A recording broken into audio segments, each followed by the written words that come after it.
Πολιτική συζήτηση. Ο σκηνοθέτης μας έχει φτιάξει και φόντο πίσω μας. Γιώργος Παπα-Νικολάου από τη Νέα Δημοκρατία, Ευρωβουλευτής. Καλώς ορίσατε. Καλή σας μέρα. Ο κ. Σταύρος Κοντονής, βουλευτής Ζακίνθου με το ΣΥΡΙΖΑ. Καλώς ήρθατε, κύριε Κοντονή. Γεια σας. Η κυρία Άννη Ποδηματά, Ευρωβουλευτής του ΠΑΣΟΚ. Καλώς ορίσατε. Καλημέρα. Και ο βουλευτής της Δημοκρατικής Αριστεράς, ο κ. Τσούκαλης. Καλώς ήρθατε κι εσείς, κύριε Τσούκαλη. Θα μας επιτρέψετε να μεταβάλουμε λίγο την κοινοβουλευτική τάξη, γιατί το θέμα είναι φυσικά οι λίστες οι οποίες όλο αυτό το διάστημα ταρακονούν και κλειδονίζουν την πολιτική ζωή. Να ξεκινήσουμε από εκεί, καθώς έχουμε και δύο μέλη της Επιτροπής, τον κύριο Κοντονή και τον κύριο Τσούκαλη.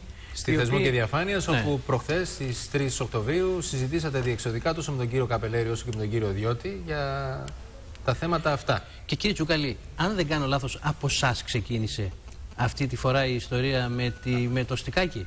Από ερώτηση δική μου ξεκίνησε γενικώς η δημοσίευση των ληστών. Μάλιστα. Που είχε και πολλαπλές συνέπειες και επιπτώσεις.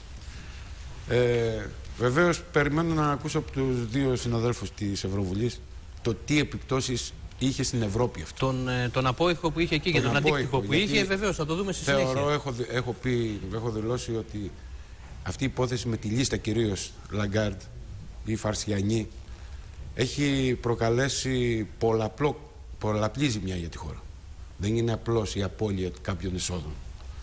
Αλλά ο τρόπος διαχείρισης ήταν κάτι που κατά την εκτίμησή μου ξεχύλισε το ποτήρι της ανοχής και αντοχής και στο εσωτερικό της χώρας αλλά και στο εξωτερικό. Και μιλάμε για ένα USB, ένα στικάκι, το οποίο δόθηκε από τον τότε Υπουργό Οικονομικών, τον Γιώργο Παπακοσταντίνου, στον επικεφαλής του ΣΔΟΕ που είχε διαδεχθεί τον Γιάννη Καπελέρη, τον Ιωάννη Διώτη.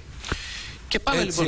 Έτσι ακριβώς όπως το λέτε είναι τα συμπεράσματα από αυτή την υπόθεση όταν ολοκληρωθεί η διερεύνηση θα είναι πραγματικά εκπληκτικά και από νομικής απόψεως και από πολιτικής και από οικονομικής και από ηθικής.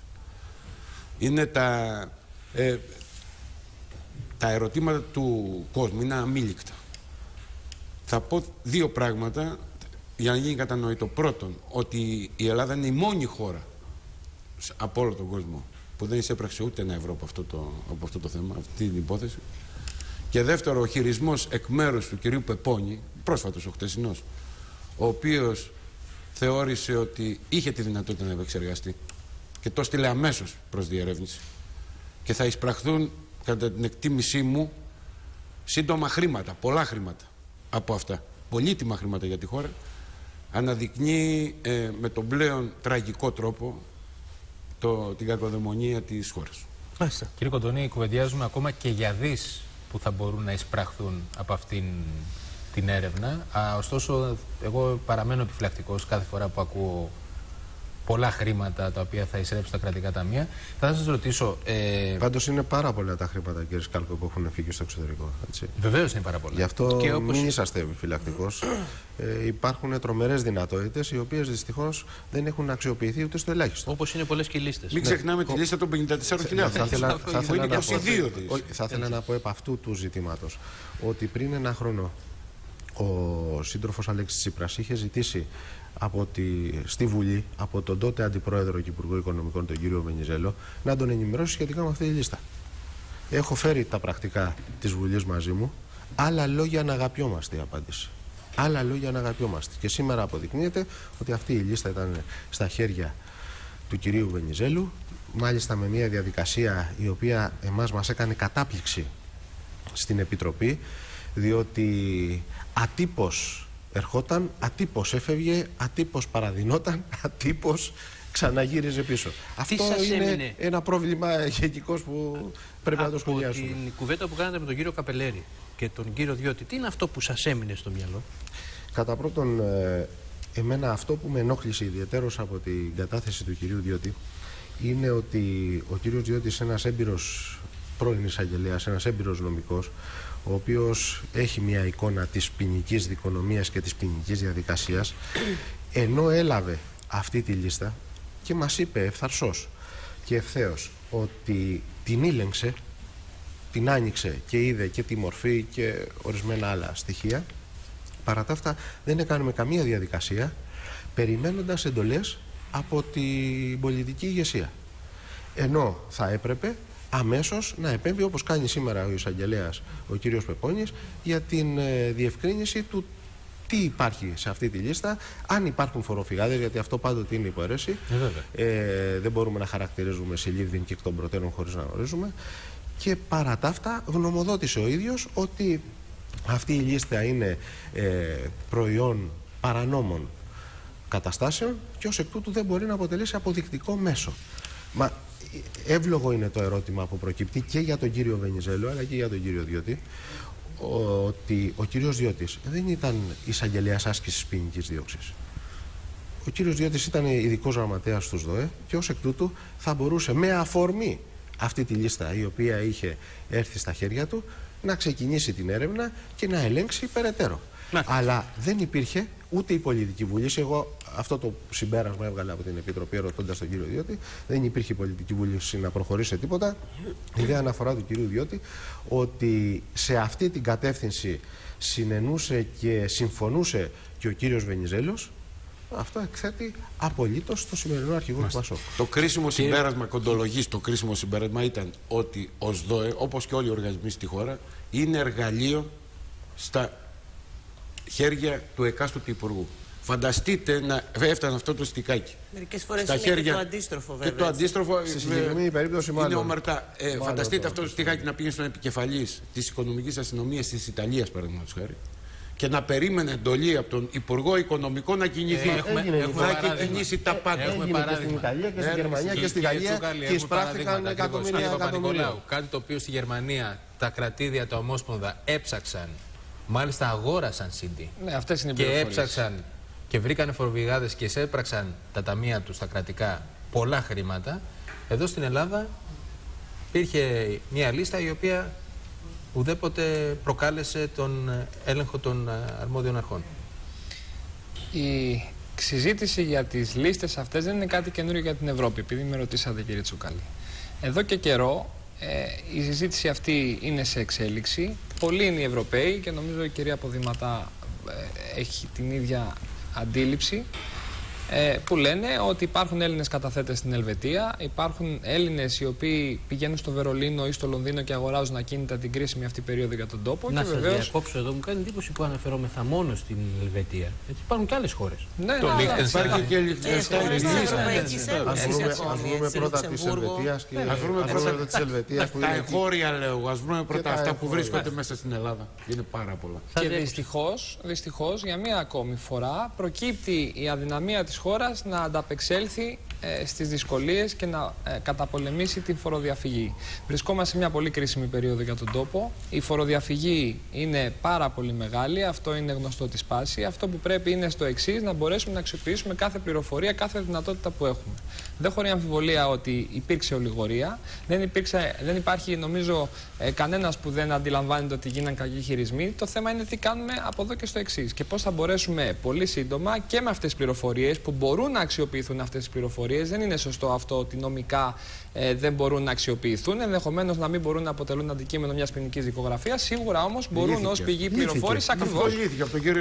Από τον κύριο Πεπώνη χθες. Δηλαδή όλο αυτό το νομικό κατασκεύασμα έχει καταρρεύσει απολύτως. Αυτό που προέχει λοιπόν είναι να μπορέσουμε με συνέπεια για αξιοπιστία να προχωρήσουμε και να κάνουμε διασταυρώσεις, να αναδιαρθρώσουμε το φοροεισπρακτικό μας μηχανισμό και να δημιουργήσουμε και τα συστήματα που χρειάζονται, να αναβαθμίσουμε τις δυνατότητές μας ό,τι αφορά τον τομέα αυτό. Αυτό, ξέρετε, κάνει η Πορτογαλία 10 χρόνια πριν και αυτό είναι ένα σημαντικό της εργαλείο την περίοδο αυτή για να ανταπεξέλθει των δυσκολιών στη δική της κρίση. Κυρία Ποδηματά, θα μας δώσετε λίγο τον απόϊχο. Πώς το άκουσαν αυτό, εκεί στις Βρυξέλλες που είσαστε στο Στρασβούργο, πώς το άκουσαν όλο αυτό? Να σας πω καταρχήν ότι δεν υπάρχει αμφιβολία ότι οι ατυχείς χειρισμοί, ότι οι χειρισμοί που έγιναν γύρω από αυτή την υπόθεση ήταν ατυχείς. Συμφωνώ με τον κύριο Τσούκαλη ότι ο αντίκτυπος αυτών των ατυχών χειρισμών και στο εσωτερικό, στην κοινωνία, στους Έλληνες πολίτες που επομίζονται το μεγάλο βάρος της διαδικασίας της δημοσιονομικής εξυγίανσης της χώρας, αλλά και στο εξωτερικό μεταξύ των Ευρωπαίων εταίρων, ήταν πολύ μεγάλος και πολύ αρνητικός. Αυτό είναι το ένα σημείο. Το δεύτερο σημείο, κατά τη γνώμη μου, είναι ότι δεν θα πρέπει να τα ισοπεδώνουμε όλα.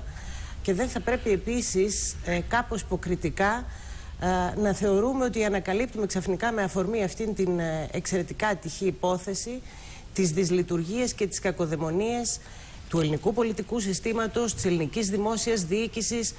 Όλοι αυτοί οι χειρισμοί νομίζω είναι ένα πολύ χαρακτηριστικό και ενδεικτικό παράδειγμα αυτών των τεράστιων αδυναμιών και προβλημάτων που αντιμετωπίζουμε εδώ και πολλά χρόνια και που με αφορμή αυτή την κρίση έρχονται απολύτως στο προσκήνιο και που υπάρχει απόλυτη ανάγκη και απόλυτη προτεραιότητα να διορθωθούν. Διότι και η πολιτική ολιγορία αλλά και η διοικητική ολιγορία ή εν πάση περιπτώσει άρνηση ανάληψης ευθύνης, διότι θα έπρεπε να είναι αυτονόητο ότι το Σώμα Δίωξης Οικονομικού Εγκλήματος, όταν έχει στα χέρια του αυτό το υλικό όπως το είχε ο κύριος Καπελέρης αρχικώς και μετά ο κύριος Εγώ έχω διαφωνία, κύριε Σαραντή. Γιατί, κύριε? Έχω διαφωνία σε αυτό που λέει η κυρία Ποδηματά. Να ολοκληρώσω μόνο. Όχι, απλώς να το θέσω. Παρακαλώ. Δεν πρόκειται περί ατυχών χειρισμών. Πρόκειται περί δολίων χειρισμών. Ναι, αυτό είναι το σημαντικό. Σε αυτό θα συμφωνήσουμε που είπα εγώ ήταν με το ότι ο ΣΔΟΕ έπρεπε να κάνει τη δουλειά του. Αυτό εντάσσεται σε ατυχείς. Ή είναι ατυχείς οι χειρισμοί και μας φταίει η κακή μας τύχη, ή είναι δόλιοι οι χειρισμοί και εδώ έχουν γίνει παρανομίες σοβαρές, οι οποίες πρέπει επειδή υπάρχει και μια επιτροπή η οποία το διερευνά. Να ολοκληρώσω όμως, κυρία Ποδηματά. Μία ευκαιρία την έχουμε να σεβαστούμε λίγο το χρόνο της, παρακαλώ πολύ. Φαντάζομαι ότι το κατανοεί ότι σεβόμαστε. Απολύτως το κατανοώ και προκαλείται συζήτηση εξάλλου γίνεται συζήτηση, δεν είμαι υπέρ των μονολόγων, έτσι είναι σαφές αλλά αυτό. παρακαλώ να ολοκληρώσετε την τοποθέτησή σας. Άρα είναι προφανές ότι όλη αυτή η υπόθεση ήταν επιζήμια και στο εσωτερικό και ήταν επιζήμια και στο εξωτερικό. Στο εξωτερικό δεν είναι μόνο η υπόθεση της λίστας ή των ληστών, όπως επεσήμανε και ο κ. Παπα-Νικολάου. Στο εξωτερικό με γιώτα. Οι άλλοι είναι στη φυλακή, είπαμε. Ναι. Στο εξωτερικό υπάρχει αδυναμία κατανόησης της μεγάλης έκτασης φοροδιαφυγής που έχει αυτή η χώρα, του προβλήματος αυτού που είναι στο προσκήνιο και στο ευρωπαϊκό επίπεδο εδώ και πάρα πολλά χρόνια, και αδυναμία κατανόησης γιατί σε αυτό το επίπεδο που είναι καθοριστικής σημασίας και γιατί η αντιμετώπιση, ο περιορισμός, να το πω, της φοροδιαφυγής θα μπορούσε και θα όφιλε να έχει παίξει έναν καταλυτικό ρόλο σε μια δικαιότερη κατανομή των βαρών της δημοσιονομικής προσαρμογής, και γιατί η καταπολέμηση της φοροδιαφυγής θα μπορούσε να στείλει ένα ισχυρό σήμα κοινωνικής δικαιοσύνης, αν θέλετε, στο εσωτερικό, που θα διευκόλυνε όλη αυτή την δύσκολη διαδικασία στην οποία βρισκόμαστε. Ναι, κύριε Παπαδηματά, γιατί όταν το τότε Πρωθυπουργός αναγκάζεται να βάλει τη χώρα στο μνημόνιο για τον Γιώργο Παπανδρέου και είναι ο Υπουργός του, ο Γιώργος Παπακοσταντίνου, ο οποίος έχει αυτή τη λίστα, για τη δική μου την θέση ως πολίτης, ο οποίος δέχομαι περικοπές, είναι ότι μέχρι και η Εθνική Υπηρεσία Πληροφοριών θα έπρεπε να συνδράμει ώστε να εντοπιστούν οι φοροφυγάδες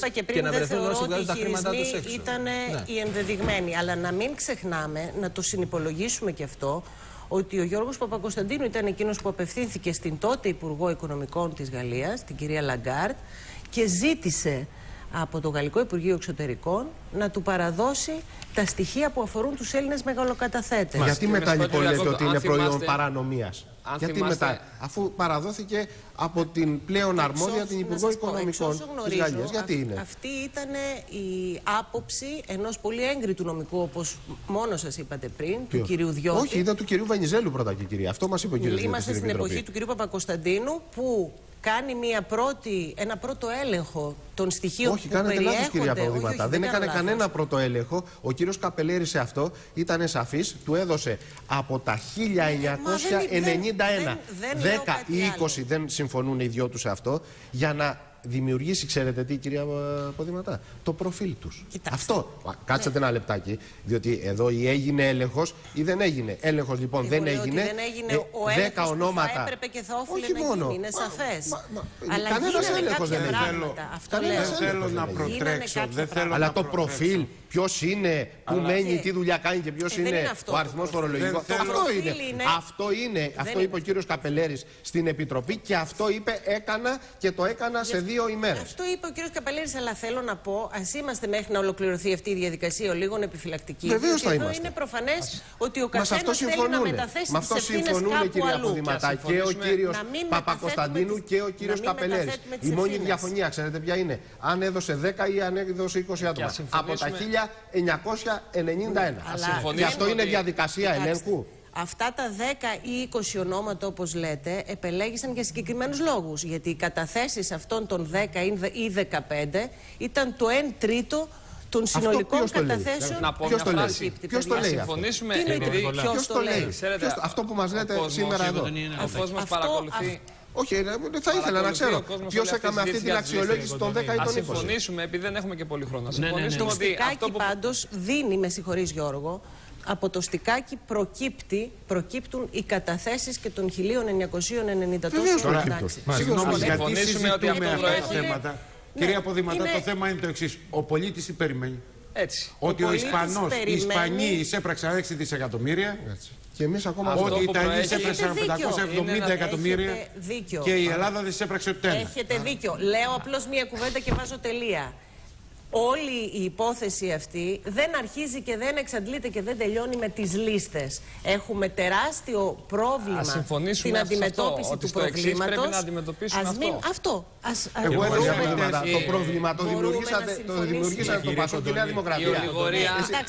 Όχι, μην το αποδίδουμε στο υπερπέραν και στο υπερτατόν το πρόβλημα. Αλλά θέλω να πω, παρά το ότι δεν είναι της ίδιας, μπορούμε να κάνουμε μια συνεννόηση ότι σε αυτό το θέμα οι βασικές πολιτικές δυνάμεις μπορούν να συνεννοηθούν. Κυρία Ποδηματά, ο ασκός του αιώλου έχει ανοίξει. Γιατί υπήρχαν και τα παραδείγματα της Ύδρας το καλοκαίρι, ούτε και αυτά μας ότι όλα πρέπει να βγουν στο φως, συμφωνούμε όλοι. Και αυτό που προέρχεται είναι να μπορέσουμε να δούμε πώς θα εισπράξουμε γρήγορα φόρους από εκείνους που δεν τους πληρώνουν και πώς θα μπορέσουμε να καταπολεμήσουμε το φαινόμενο αυτό, να σταματήσει η ολιγορία που είναι γνωστή σε όλους πλέον και να μπορέσουμε επιτέλους να αποδείξουμε ότι είμαστε αξιόπιστοι και συνεπείς. Κύριε Παπαγγελά, έχει σημασία να μας πείτε τι είχε κάνει σε αυτή την κατεύθυνση η Νέα Δημοκρατία επί 5 χρόνια. Τι λέτε τώρα, και βλέπετε ότι σε 3 μήνες έχουν γίνει πράγματα που δεν έχουν γίνει χρόνια. Έτσι, και στον τομέα αυτό και σε πολλούς άλλους.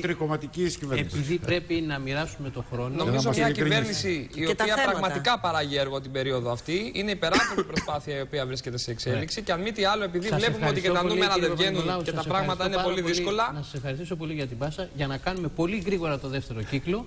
Ξεκινήστε, αν θέλετε εσείς. Ο δεύτερος κύκλος αφορά την επίσκεψη της κυρίας Μέρκελ την Τρίτη στην Ελλάδα. Τι προσδοκάμε?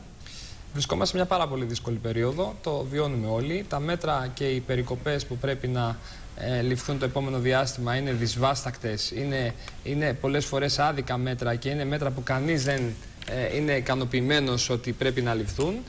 Αυτό που προέχει αυτή τη στιγμή όμως είναι να σωθεί η χώρα. Και για να σωθεί η χώρα μέσα σε ένα τέτοιο περιβάλλον, μέσα σε ένα περιβάλλον που και η ίδια η Ευρώπη ολιγορεί την περίοδο αυτή, βλέπουμε όλοι ότι οι αποφάσεις της Συνόδου Κορυφής του Ιουνίου δεν προχωρούν.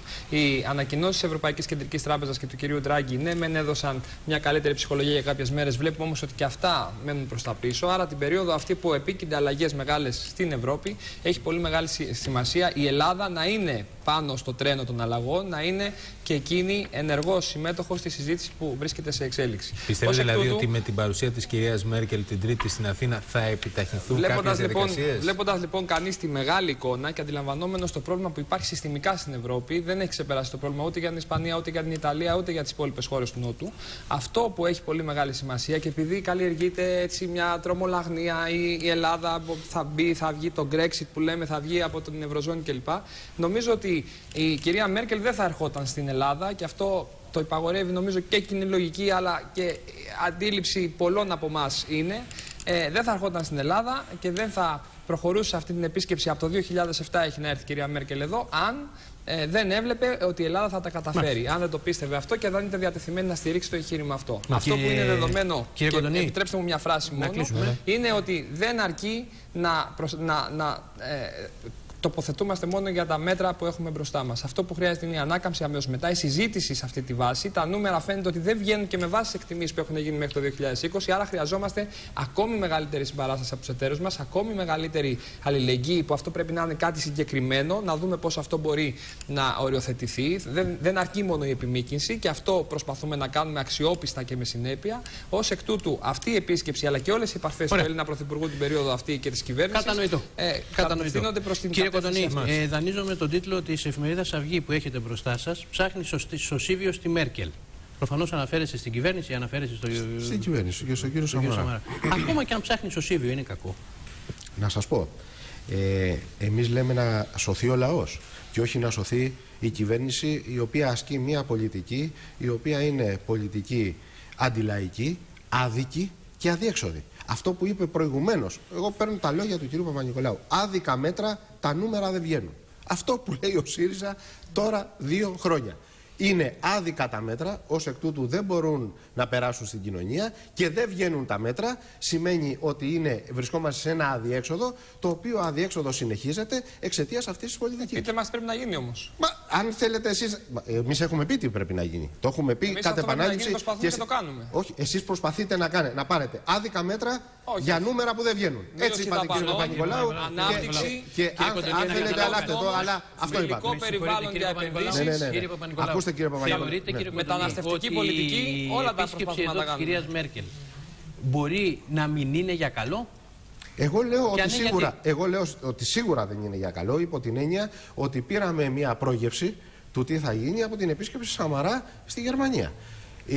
Το σημαντικό στοιχείο αυτής της επίσκεψης ήταν η δημόσια αυτοκριτική του Πρωθυπουργού όσον αφορά την αντιμνημονιακή του στάση στο Μνημόνιο 1, η οποία συνοδεύτηκε και από δηλώσεις του τύπου όλοι κάνουν λάθη. Μα γιατί δεν είναι τι λέει ο κύριος Τσίπρας στα μοίρα στο εξωτερικό? Αυτή είναι τώρα η συζήτηση. Κυρία Ποδηματά. Αν θέλετε να τελειώσω μόνο. Ναι, ολοκληρώστε λίγο. Ολοκληρώνω λοιπόν και λέω ότι, ναι, βεβαίως, σε αυτή την πορεία, δηλαδή της απολύτου αποδοχής και της εφαρμογής των πλέον σκληρών μέτρων, τα οποία φτάνουν στα επίπεδα να ζητάει η Τρόικα παράβαση του συντάγματος, απολύσεις δημοσίων υπαλλήλων ή να μπει αμέσως σε εφαρμογή ο πληστηριασμός των πρώτων κατοικιών που έχει ανασταλεί. Με σας διακόπτω, αλλά με διακόπτετε με αυτό το παραμύθι με τις απολύσεις, κάποια στιγμή να σταματήσει και η τρομολαγνία που τρομολαγνία, ακούστε, τρομοκρατία ασκεί, κύριε Παπα-Νικολάου, αυτή την ώρα ασκεί η κυβέρνηση με την πολιτική της Τρόικας, των δανειστών και των διεθνών των κογκλήφων. Αυτό είναι τρομοκρατία. Αυτό είναι τρομοκρατία. Βεβαίως θα μιλήσουμε. Δημιουργικά και παραγωγικά. Όχι, ένα λεπτό, κύριε Σαράντα. Δημιουργικά και παραγωγικά είναι να μην πολιθεί η Δοδόνη σε αυτούς που πουλήθηκε. Και πείτε μου τι πρέπει να γίνει. Αυτό που είχαμε πει, να την πάρουν την εταιρεία οι εργαζόμενοι. Αυτό που είχαν πει και οι ίδιοι εργαζόμενοι και πουλήθηκε για ένα κομμάτι σε μια κερδοφόρος εταιρεία. Δεν θέλω να διακόπτω, αλλά επειδή δημιουργούμε μια ατμόσφαιρα ότι όλα είναι εύκολα και πάρα πολύ δύσκολα, κύριε Παπα-Νικολάου. Κάποια στιγμή πρέπει να λέμε και πού πρέπει να πάμε. Λέει ο ΣΥΡΙΖΑ ότι είναι εύκολα τα πράγματα.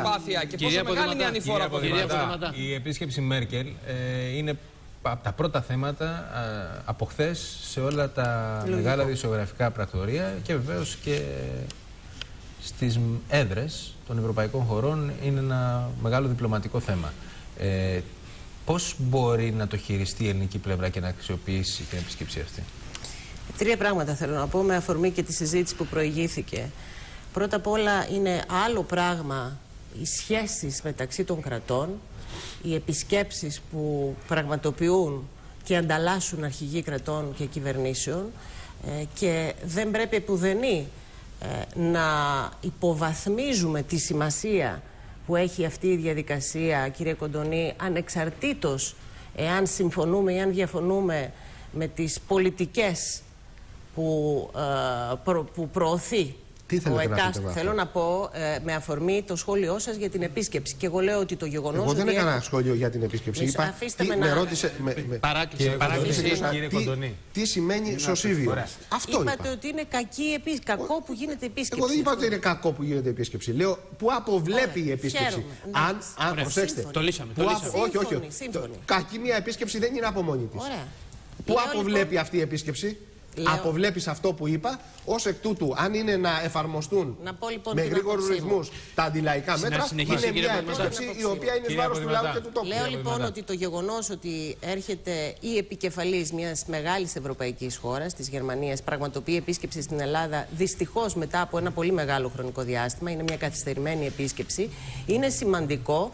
Και είναι σημαντικό για λόγους συμβολικούς κυρίως, ταυτοχρόνως όμως και ουσιαστικούς, Διότι η επίσκεψη από μόνη της, όπως αποτυπώνεται και στον ευρωπαϊκό τύπο, βάζει ένα φρένο, αν θέλετε, σε όλα αυτά τα σενάρια εξόδου της χώρας από την Ευρωζώνη, που παραλύουν και υπονομεύουν οποιαδήποτε προσπάθεια προς τη σωστή κατεύθυνση, προς λάθος κατεύθυνση γίνεται όλο το προηγούμενο διάστημα για να βγει η Ελλάδα από αυτή την κρίση. Σας παρακαλώ πάρα πολύ. Ένα λοιπόν πολύ σημαντική επίστεψη σε μια κρίσιμη συγκυρία, γι' αυτόν κατά βάση το λόγο. Όχι διότι η επίσκεψη Μέρκελ πρόκειται να αλλάξει το ρου της ιστορίας ή να περιορίσει τις δυσκολίες που έτσι κι αλλιώς έχουμε μπροστά μας, εμείς ως Ελλάδα πρωτίστως, αλλά και η Ευρωζώνη συνολικά, για να βγει από την κρίση. Και τρίτο σημείο, το γεγονός ότι είναι σημαντική η επίσκεψη της κυρίας Μέρκελ δεν σημαίνει, αυτό ήθελα να πω και εξ αρχής, κύριε Κοντονή, ότι συμφωνούμε με τις πολιτικές που έχει επιβάλει κυρίως η γερμανική κυβέρνηση, κυρίως η Γερμανίδα καγκελάριος, σε ό,τι αφορά και την διαχείριση της ελληνικής κρίσης, και εξίσου διαφωνούμε, και αυτό είναι και η θέση της ομάδας μου στο Ευρωπαϊκό Κοινοβούλιο, των Γερμανών περιλαμβανομένων, με τις θέσεις της κυρίας Μέρκελ σε ό,τι αφορά την έξοδο της Ευρωζώνης συνολικά από τη σημερινή κρίση. Τουναντίον θεωρούμε ότι η κυρία Μέρκελ έχει ευθύνη για το γεγονός ότι η κρίση βάθινε και διευρύνθηκε, ενώ θα μπορούσε με πολύ λιγότερα μέσα και κοινωνικό κόστος να έχει ελεγχθεί νωρίτερα. Κύριε Τσούκαλη, με εσάς ξεκινήσαμε, με εσάς κλείνουμε. Η επίσκεψη έπρεπε να γίνει νωρίτερα, προκειμένου να καταδειχθεί εγκαίρως ότι η Ελλάδα είναι ισότιμο μέλος, είναι αναπόσπαστο μέρος της Ευρωζώνης και της Ευρωπαϊκής Ένωσης, να γίνει σε επίπεδο ισοτιμίας, έστω και τώρα, ό,τι περισσότερο και καλύτερο μπορέσουμε να αποκομίσουμε. Δύο πράγματα περιμένουμε εμείς και εγώ από την επίσκεψη της κυρίας Μέρκελ. Το πρώτο είναι αυτό που είπε η κυρία Ποδηματά. Πρέπει να σταλεί το μήνυμα ότι η Ελλάδα θα παραμείνει οπωσδήποτε στο ευρώ και στην Ευρωζώνη, κάτι το οποίο έχει πληγεί ανεπανόρθωτο το τελευταίο διάστημα και από εσωτερικούς κύκλους και από το κύκλους του εξωτερικού, κρίσιμο για τις επενδύσεις. Και το δεύτερο? Και το δεύτερο είναι ότι υπάρχει πλέον βούληση, θέληση από τους Ευρωπαίους να δοθεί στην Ελλάδα πολιτική λύση. Μάλιστα. Από τη Δημοκρατική Αριστερά. Επειδή εμείς δεν κάνουμε σταύρο μου δίκη προθέσεων, και επειδή η κυρία Μέρκελ, αν το ήθελε, θα συναντιόταν και με τον κύριο Τσίπρα. Μα δεν το θέλει. Ναι. Αλλά ξαφνικά επειδή είναι όμως και στην Ιταλία και στην Ισπανία. Άλλο, κυρία Ποδηματά, άλλο λέω.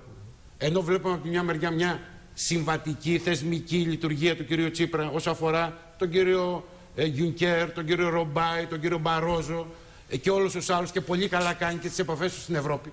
Ξαφνικά βλέπουμε όλη την αντιπολίτευση αυτή τη στιγμή να θεωρεί την κυρία Μέρκελ ως το διεθνή τοκογλύφο και ως persona non grata για τη χώρα. Νίκο Τσούκαλη, Δημοκρατική Αριστερά. Ένα μόνο σε αυτό. Πάνω σε αυτό. Πρέπει να κλείσουμε. Να κλείσουμε, αλλά οφείλω μία απάντηση. Εχθές ο κυβερνητικός εκπρόσωπος της Καγκελαρίας δήλωσε ότι η κυρία Μέρκελ δεν θέλει και δεν θα συναντηθεί με τον αρχηγό της Δημοκρατίας. Δεν το ανέφερε για αυτό το λόγο. Εντάξει, όχι. Αλλά δεν είναι persona non grata. Όχι. Άμα συναντιόσαστε, είναι persona non grata. Εμείς θα την υποδεχτούμε κατά τον γνωστό τρόπο. Και Γιώργος Παπαδημητρίου από τη Νέα Δημοκρατία. Σας ευχαριστούμε πάρα πολύ. Να είστε καλά. Να σας ευχαριστούμε πάρα πολύ. Αν κάτι χάρηκα και πραγματικά το λέω, είναι όταν σας άκουσα, κυρία Ποδηματά, να απευθύνεστε στον κύριο Παπα-Νικολάου λέγοντας Γιώργο, και όταν άκουσα τον κύριο Τσούκαλη να απευθύνεται στον κύριο Κοντονή λέγοντας Σταύρο, που δείχνει ότι είναι και διαφορετικό πλέον το επίπεδο και ο πολιτισμός μας. Θα μπορούσαμε πάντως όλοι μεταξύ μας να απευθυνθούμε με τα μικρά μας ονόματα. Και αυτό θα ήταν και η χαρά μας. Φεύγουμε σε διαφημίσεις, διότι έχουμε ένα μεγάλο κεφάλαιο με την Γενική Γραμματεία Ισότητας, την Ζέτα Μακρύ, για τις γυναίκες, για τις κυρίες, και φυσικά θα το δούμε αναλυτικά γιατί αφορά την ενδοοικογενειακή βία.